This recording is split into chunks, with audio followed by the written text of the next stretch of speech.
It's a great pleasure for me to introduce to you Professor Richard Sennett. Richard Sennett is a sociologist and has been a key intellectual in social science over the last 30 years and more. He has published on a long range of topics, and his latest book is about cities and how cities frame and enrich everyday life of the citizens of in these cities. So it's a great pleasure for me to welcome you, Mr. Professor Richard Sennett.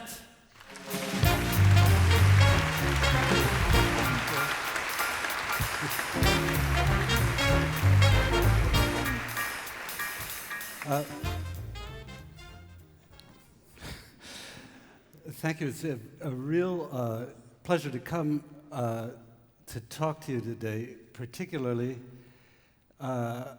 because I'm going to show you some work that I've been doing with the United Nations on urban development, which we just sorted out in Stockholm, as you can see, 2 weeks ago. And so this is the first time I presented in public, and you'll tell me if it makes no sense or not. What I should say as a background about personal background about this, I have worked as a writer, as an academic, most of my life, but I've also worked with the UN as a practical planner, and it's been as Americans would say, a long journey. But the UN, when I came to work with it in the late 1980s, the city was seen still as a kind of hostile environment for the development of African, Asian, and Latin American countries. That it was a place of colonialism, of exploitation, and that the goal of the environmental planning we did, was to enrich the countryside and resist the city.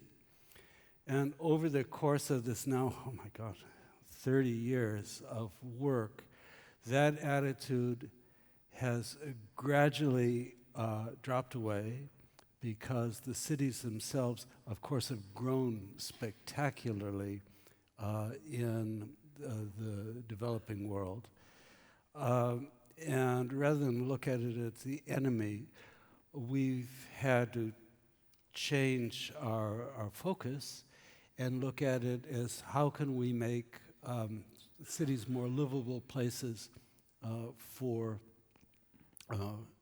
poorer people, the mass of people flooding into them. The second shift that's, I would say, that has occurred during the decades I've worked there is that rather than look at this as a problem of them, of the poor, of the global south, that we're beginning to more and more think about the relation, what can we learn in cities like Oslo or London or New York from the kind of development that's happening in places like Sao Paulo or Mumbai or Jakarta. And so this has become, over the course of time, a kind of more interaction, be true dialogue between the global north and the global south. And a guiding principle for this about what we can learn and what also the mistakes that people in emerging cities, planners in emergent cities can learn from our mistakes, has been the idea of the open city. And I've written a book about this, not yet in Norwegian, but wonderfully inexpensive in English, in paperback. You could buy two, one for your parents or your children. Uh, and I've tried to build in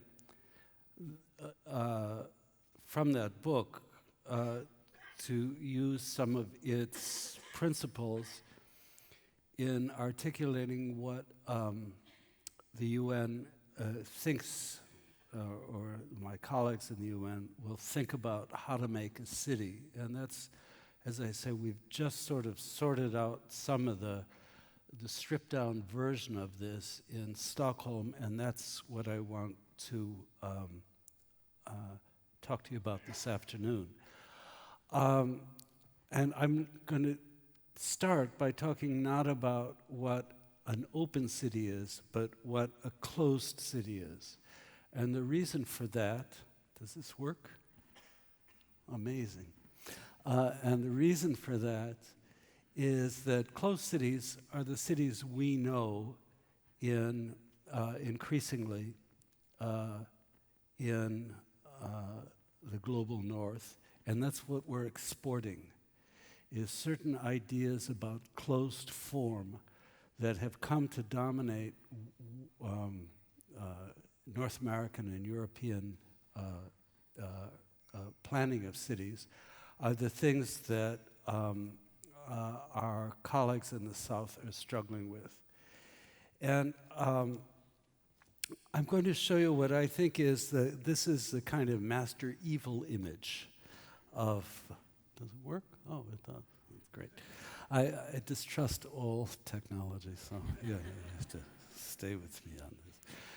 This, as you know, is a Plan Voisin, which Le Corbusier made in 1924-25 for Paris, for a section of Paris called the Marais, which was an old medieval quarter, largely filled at the time he knew it, with Protestant, Jewish, and foreign workers, that is, people who didn't fit into the dominant Parisian model of being French. And Corbusier's notion was that you grade this area flat and that you build uniform towers on it in which the ground plane, the street level, let me see if this laser works. No matter. Oh, it does. In which the street is abolished and it's open space. At the street level, people live vertically in, these are very beautifully designed towers, 18 stories high, with light both ways.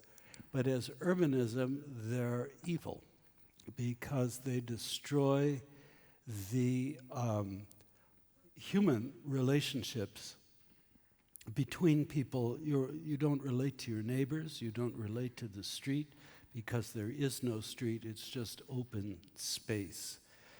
And sometimes it's referred to in American planning as a tower in the park, and we know them everywhere. And in terms of what they are as closed forms, they have two features. They're additive and they're homogeneous, and I'll explain that to you. Corbusier's notion was that you could just keep replicating these endlessly, endlessly, and endlessly. He actually thought all of Paris should be torn down and graded flat, and the whole city would look like this. But the notion of, as a form, as an additive, as a planning principle, which is that you can keep adding, adding, and adding. There are no boundaries to making towers like this. And the towers themselves are homogeneous. When this gets, as I'll show you later, gets exported to the developing world, that means that you can take any place, grade it flat, and take out of your drawer, or now take out of off your computer screen, a form, and just multiply it. And we, for a long time, we had big battles with the IMF and to some extent with the World Bank, I'll show you in Beijing, about just making, there it is, more and more and more of these in housing the huge numbers of people who came into Beijing and Shanghai, for instance. We just pressed the multiply button, and and the housing arose. So that's a kind of export. What you're looking at is a kind of modernist export. You know it in new developments in Oslo. You have some, not as egregious as this. You're better than your neighbors in Stockholm. When I showed this to them 2 weeks ago, went, ooh. But still, that's a primary character of this. When you make an additive and homogeneous form, it can be exported and exploited, I have to say, by short-term capitalistically minded investors. The second aspect of a closed form comes from, this is called the Burgess model in Chicago. And what this does is simplify the geography of the city. I show you this because this is the most radical simplification, which is a circle, which is the most strict geometric form you can use. And Burgess's notion, based on Chicago, was that cities should be concentric rings like this. Now, in Europe, those concentric rings mean that as you get closer and closer to the center, it gets richer and richer. But in the American context, just reversed. But the notion about this is that, either way, is that urban form should take a kind of diagrammatic approach which is clear and economical. And that's a disaster for cities. It's deeply reductive.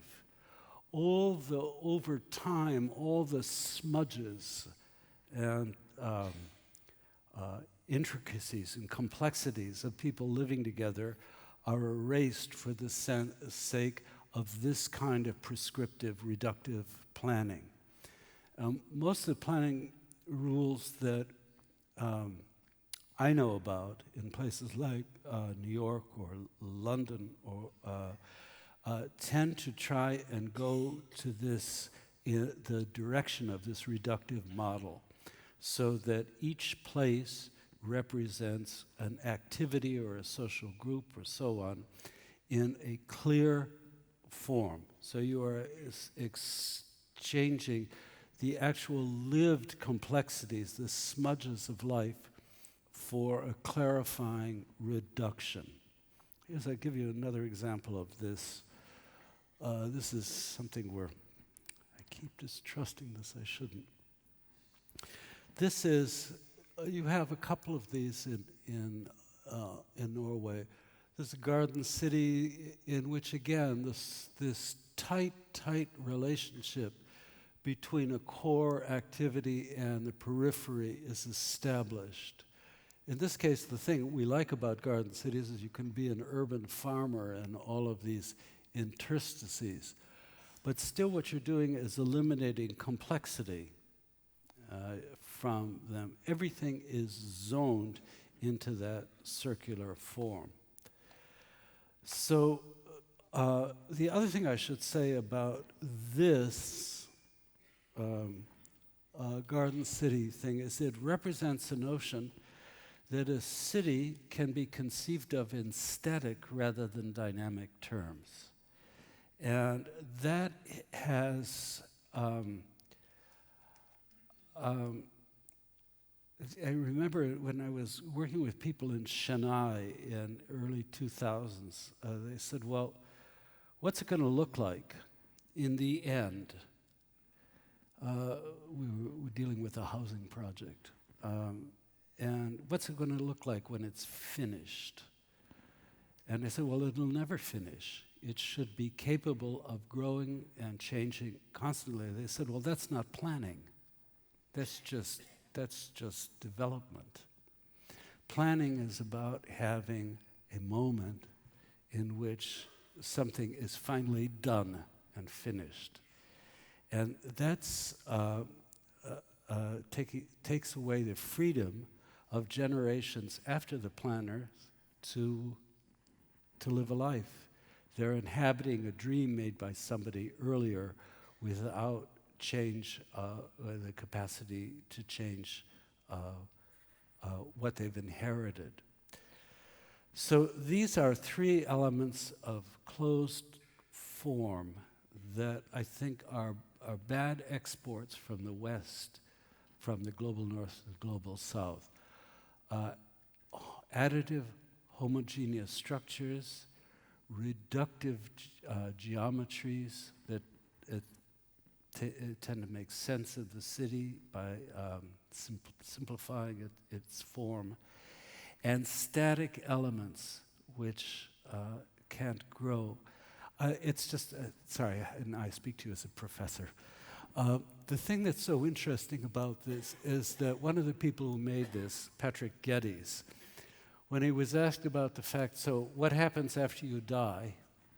He said, well, the whole thing is that what you want to do is keep all the distances the same. You want never to have any smudges on the green belt. And he was asked, well, what if people actually, the city grows and you can't contain anybody here? He said, then they'll have to go somewhere else. And that's what I mean about stasis. It's something that doesn't allow people to have their own life in urban form. I want to show you a couple of consequences for this, which are very practical for us here. I have to learn to trust your machines. One of the things we're dealing with as a result of these, we and every other planner in the global South is dealing with, is a notion of separation that is based on this kind of Chicago model, that you have these clear districts. And this is actually what it looks like, separation. This is done by that great socialist hero, Hugo Chavez, who made this highway as a way of dividing the rich and the poor in Venezuela. It's an outrage.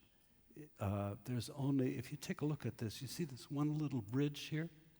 That's the only way poor people can communicate with people who are middle class. And what happens is, it's actually quite a nice barrio. Very nice people, very low levels of violence, a lot of community spirit. But these people, in the morning, the women cross the bridge. They go to work as maids or caretakers for these middle-class people.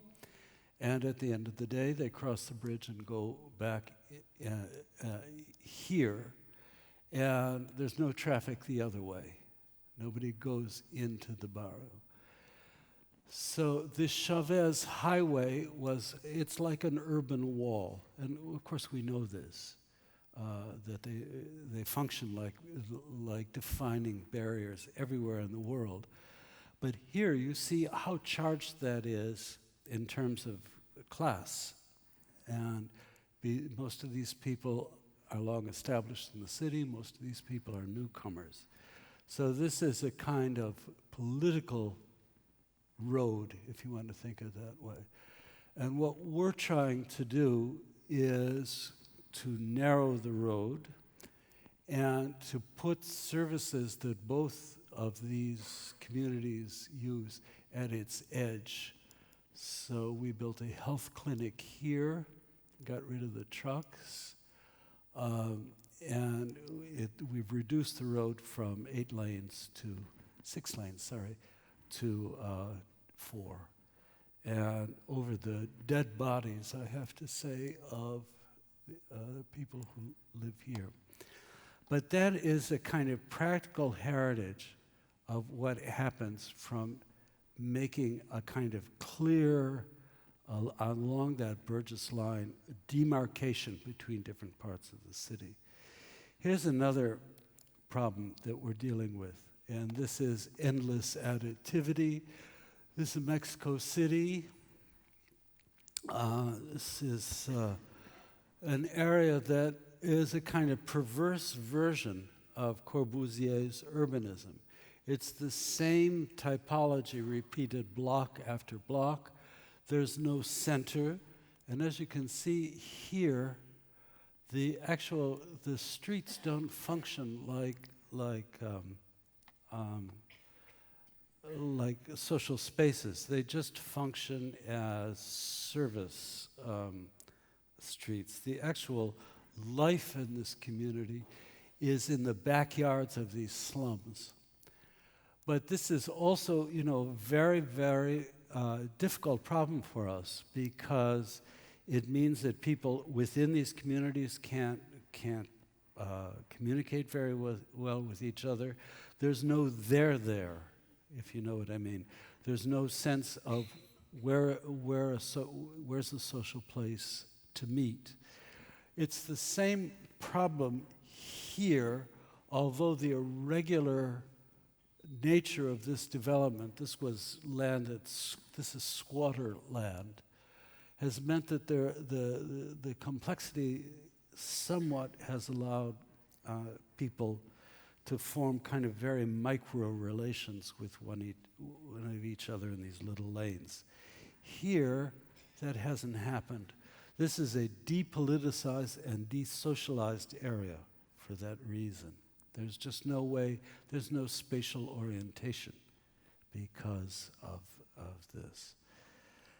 I thought I'd show you, just to end this catalog of horrors, at the other end of the socioeconomic scale, a kind of closure which happens in smart cities, wealthy, smart cities, because that's also part of the story of closed form. And to do that, I'll show you something in Masdar, which is a smart city in the Emirates, built by Norman Foster here, and a city that is looking forward to using driverless cars. What you see above here is the docking station for these driverless cars. I don't know how good my drawing is. Yeah, it's pretty good. This is a docking station for these driverless cars as they were originally conceived. However, Foster himself, who is a real techno freak, was interested in how to not only increase the size of the lithium battery of these cars, but how to shrink them. And so he came up with this second model, and that model is no longer fit for purpose. It doesn't work in the docking stations he's previously built. There's a 40-centimeter gap on each side of the cars. That's this much to get out of your car and on the station. So they're being knocked down. And that follows on from what I was describing to you about the static problem. In the high-tech world, that a rigid fit between form and function is a recipe for technological obsolescence. A rigid fit between form and function is the ultimate sort of ideal, in a way, of closed form and closed cities. And we think that way all the time. We think all the time about the most efficient thing is when a form does exactly what it's meant to do. But in a dynamic rather than static situation, when you have a tight form like that, you have to, as the poor Kuwaitis are having to do now, you have to tear down your docking station. You can think about this in terms of computers. It's the same sort of thing.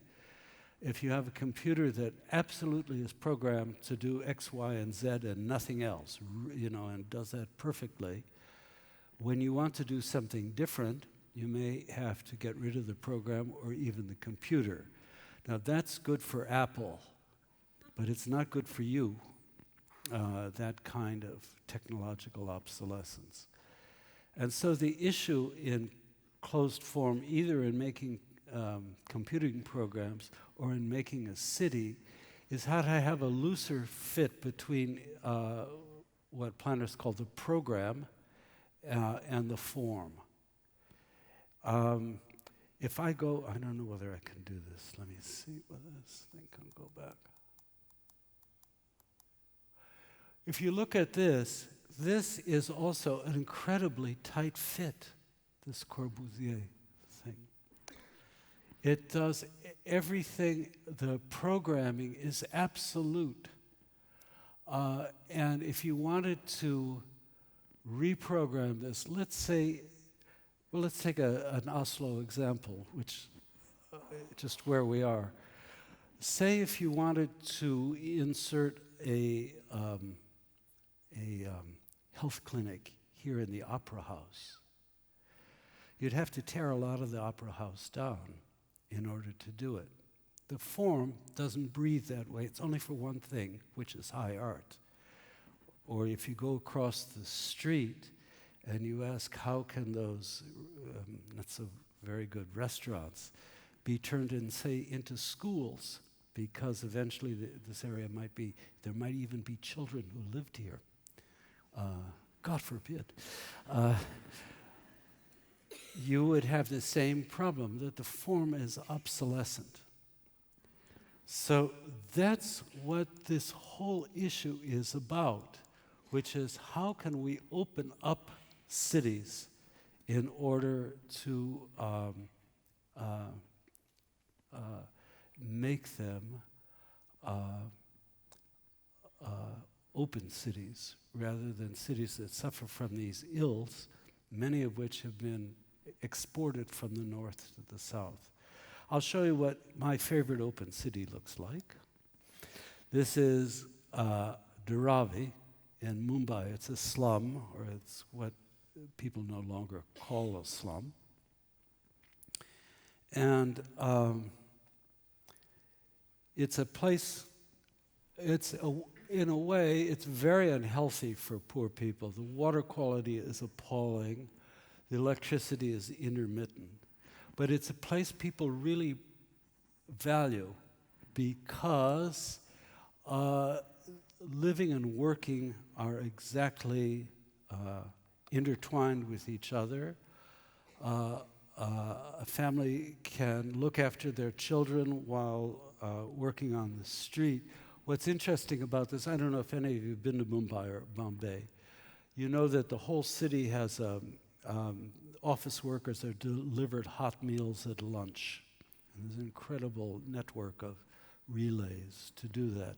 And they're all cooked here. That's lunch for an office building about 3/4 of a mile, about 1 kilometer away. These people. They live upstairs here, and they buy most of the things they need on the street. It's very dense. It's the sort of place that in the bad old days of planning, that would have been graded flat and replaced by a tower. And the idea about this is that the space is porous, and that's a first characteristic of an open form. That many things are happening at once. The space is a mixture of people instead of those boundaries that you see with in the Burgess model, that notion that this happens there and it's separated from other activities. It's all smushed together here. It's an ambiguous space. It works wonderfully for poor people, not only because of childcare, but because of the transport issue here, which is you walk to work. That is, you walk downstairs. And one of the horrible things about the export of that Burgess model has been that it requires people to commute long, long distances to places where they work. If I can just go back here, I'll show you an example of that. Most of these people in this particular barrio in Mexico City have to take either buses or unbelievably clunky old cars, which taxis, because few of them can have enough money to own their own cars, to go to the people who work around, actually up here, work in a factory, a shoe factory, which is 3 miles away. So they're commuters of a sort. The work is far away from where they've squatted. And whereas here, there are, as I say, many, many health problems here, which can or cannot be fixed. But this is a non-polluting environment in the sense that it's brought work and family together. And so that is something we're trying to look at, which is as a planning principle. How can we cut down on issues of pollution by rejiggering the relationship of family to work? And that means breaking down the model of zoning. In other words, the basis of that Burgess model is zoning, which is nasty. I'll show you now a second way of creating porosity. I showed you it in the street. I'll show you how it works in built form. I hope this thing unravels. There it is. Here's what Hashem did. This is my colleague at MIT. He took a block and he just pulled apart the sides. I'll show it to you again. It looks so simple. Hello, go back. It looks so simple. Let me explain the context of this. We began working on schools in Beirut after the Civil War sort of ended in 1994. And there were a lot of refugee families and lots of their children, therefore, who needed to go to school, but the schools were bombed out. And the notion originally was that we had to create schools that were sealed tight glass boxes so that the kids wouldn't be harmed. And Hashem Sarkis, who was a Lebanese architect, and people from my team said this is a very bad way for young children to grow up, feeling that they have to be locked away because they're going to be hurt. How can we take these simple forms to open them up, to make them more porous? So that's the closed form. This is at an architectural level. And that's how he figured out how to open it up. It didn't cost a cent, to do this. But it created an environment which made these little children, who many of them, the Civil War was 14 years long, many of these children were deeply traumatized, to feel that somehow they could be outside, Now, I've thought about this a lot in terms of the whole notion of how do we design, talking about bringing this back to the West. How do we unseal the glass boxes in which we live? It's a technical problem in a way because many of those glass boxes are, as you know, most of you, steel frame plate glass. And the plate, they can't be modified. They have to be removed on the ground plane. So the issue is, how can we build at the ground plane, at the level Corbusier wanted to destroy, how could we build forms which can be taken apart like this? I just was, again, I was walking around the street around the Opera House here, and I asked myself, what could you do at the ground plane level to do the equivalent of what Hashem did here? Or, in a less rich area, how could you, in an area where people live sealed into those Corbusian boxes, adapt them on the ground plane so that they could open out like this and make the inside and the outside more porous? And that, I think, is a building problem. Maybe OBOS should take it on. How do you? What's the analog to the Sarkis school here? How would you build it? As I say, this for us, since we could either build an enclosed box or not, it was not a monetary issue at all. And I'm convinced that the same thing is true in taking back this kind of work into Western cities. The second thing I want to show you, so that's the first thing, that's what porosity means. It means that the street is a place of multiple uses, and in particular that family and work are brought close together rather than segregated. And secondly, in which the very form of building is one in which the buildings can be opened up.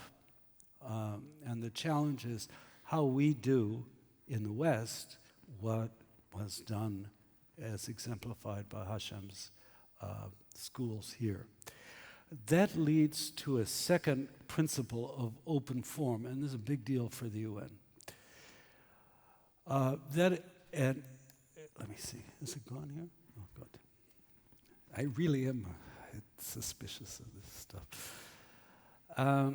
The idea, the practical problem that we have here is that most poor people in places like Santiago or Chennai, Mumbai, tend to build really poor quality housing and build them complete so that they make a complete shack. And though that housing is low quality and we don't want to be complicit in it. So our notion about incomplete form is how can we build the bones of housing, a better house that people who would move into it would complete for themselves. It's called sweat equity or sweat labor. And the contrast is that you give people the kind of bones of something better and let them complete it rather than oblige them to make a completed form in advance. So here's a project by my student Enrique Aravena in Chile, in Iquique, and the bones of this are a pretty bare looking set of structures. Architecturally, what's genius about this is the use of the stairway as the entrance so that this can be used for commercial purposes. So you just have to walk from upstairs to downstairs to go to your shop or your fabrication place. And it can be built and filled in over time by the residents themselves. Here's what one infill looks like. When architects look at this, they go, oh my God, what a disaster. It's really ugly. But the point about it is that it's home to somebody. You know, this was all made by sweat labor, who filled the people in this thing, filled this in. They ordered online from the Chilean equivalent of IKEA. They ordered this window, horrible window, and they made it themselves. It's far, far more valuable than what they would have gotten if they just built a tar paper shack, or if we had financed them to build a complete form. This took about 12 years to build this, and people became very attached to the community, this whole Iquique development as a result. So we're interested in that.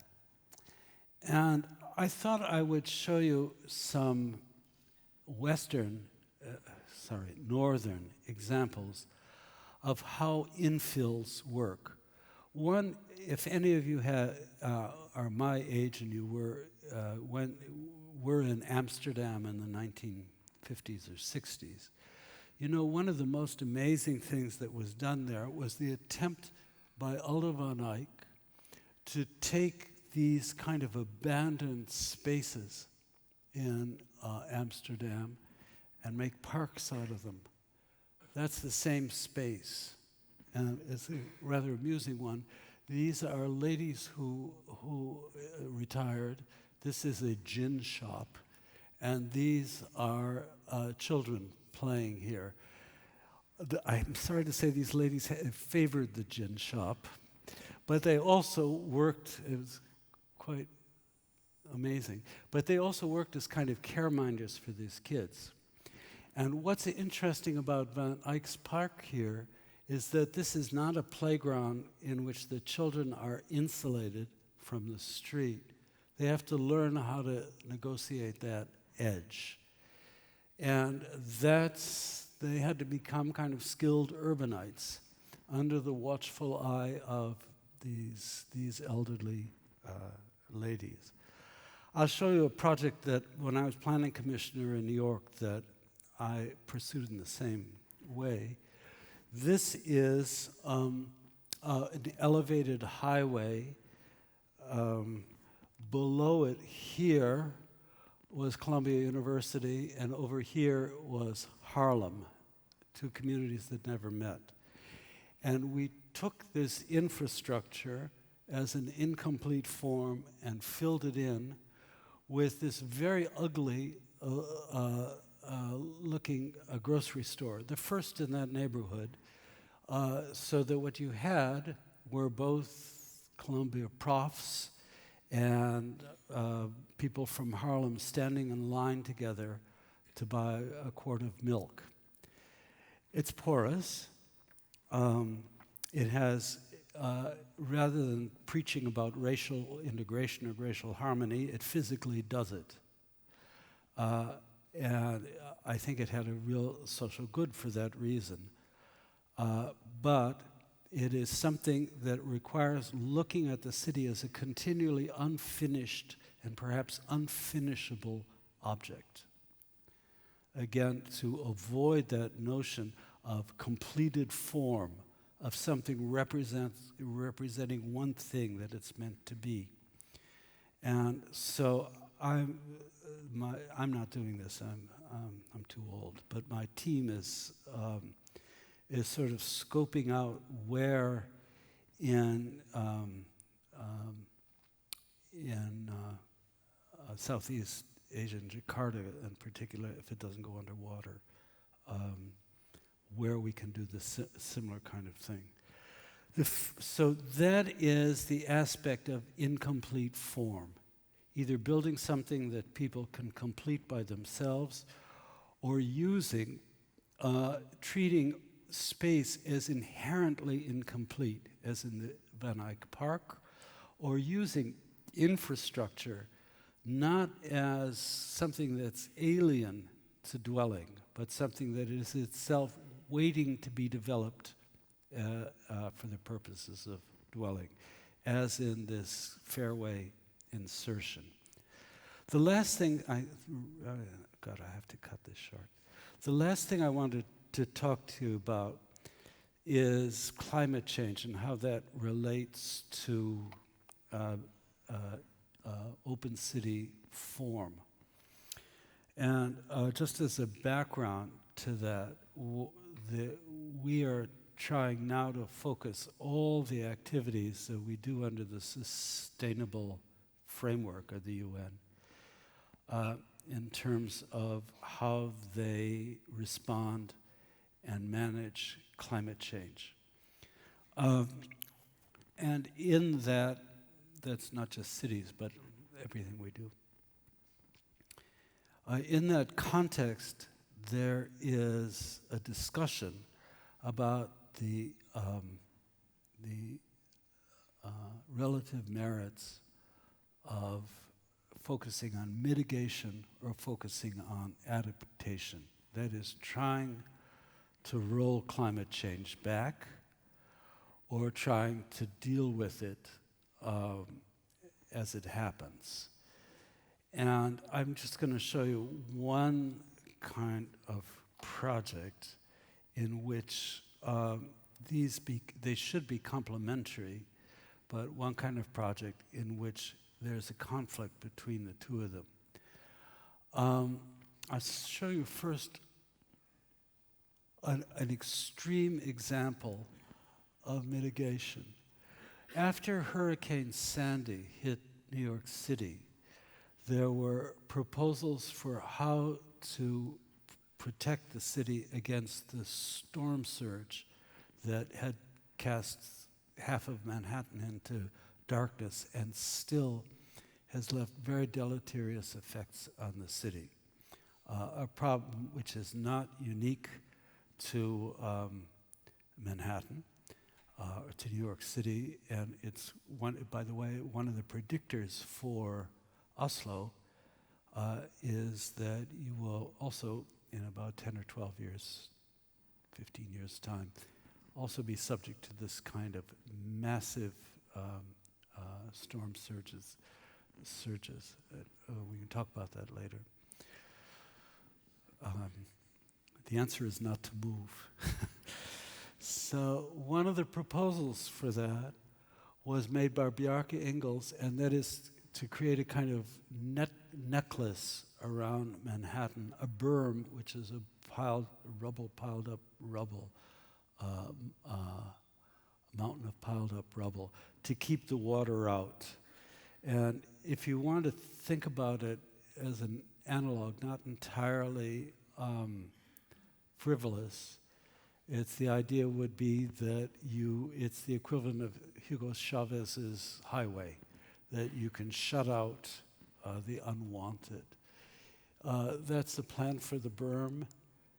It's also called the necklace, and the berm itself is this thing. I'm such a terrible colorist here.